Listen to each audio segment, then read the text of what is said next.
અમે 10 જણા ને એ લોકો 150 માણસ, તો અમારે શું કરવાનું? અમે હિન્દુ છે તો અમારો ગુનો છે અહીંયા રહેવાનો.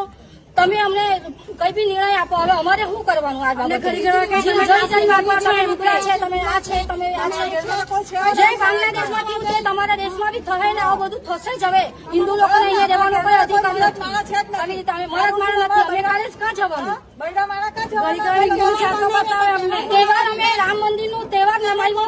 તમારે અહીંયા તમારે કોઈ તહેવાર નહીં કરવાનો. તોરણ બાંધી તોરણ હટાવો. અહીંયા આ મંદિર છે માતાજી નું. અમે કોઈ ભગવાનની ભક્તિ કરે તો અમને ના પાડે. તમારે અહીંયા નહીં કરવાનું, તમારે ક્યાં જવાનું? અમને જેને આપ્યા તેને બોલાવો. એવી માટે મારામારી કરી. ગમે તમે હાથ લગાવ્યા. ડુગરા છે, તમે હિન્દુ છે.